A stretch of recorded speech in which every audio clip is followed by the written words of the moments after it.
બાળકની ભૂખના લક્ષણો અથવા સંકેતો માતા પિતાને ખબર હોવી જોઈએ.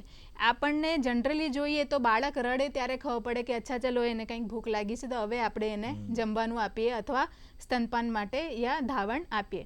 તો બાળક રડે નહીં ત્યાં સુધી રાહ જોવાની નથી.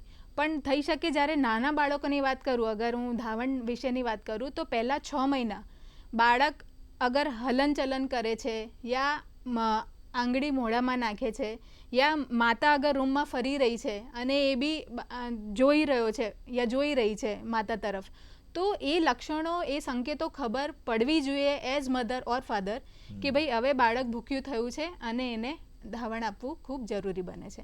એ જ રીતે જ્યારે બાળક મોટું થઈ જાય છે એટલે 6 મહિના પછી આપણે ઉપરી આહારની શરૂઆત કરતા હોઈએ છીએ, તો એ સમયે બી બાળકને ભૂખ્યું થયું છે કે નહીં એ જ્યારે રડે ત્યાર સુધી રાહ નથી જોવાની. પણ બાળકને પહેલાં તમે ખાવાનું આપો અને એના ઉંમર પ્રમાણે હોવું જોઈએ. એટલે અર્ધઘટ ખોરાકથી આપણે શરૂઆત કરવાની હોય છે અને જેમ જેમ બાળક મોટું થતું જાય છે એ રીતે એની ક્વોન્ટિટી, ક્વોલિટી અને ફ્રીક્વન્સી બી બદલાતી હોય છે. અને બાળક પહેલાં ખાઈ લે, કેમ કે હવે નવો સ્વાદ આવે છે.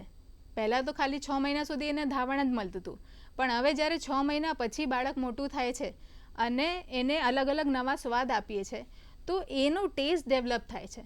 તો એ ઇમ્પોર્ટન્ટ બહુ અગત્યનું છે કે બાળકને એક તો ટેસ્ટ ડેવલપ થાય છે, એટલે માતા પિતાએ એમાં મહેનત કરવી પડશે. જે રીતે બીના મેડમે કીધું કે ખાલી માતાની જવાબદારી નથી પણ આમાં પિતાની જવાબદારી અને ભૂમિકા બી આવી જાય છે.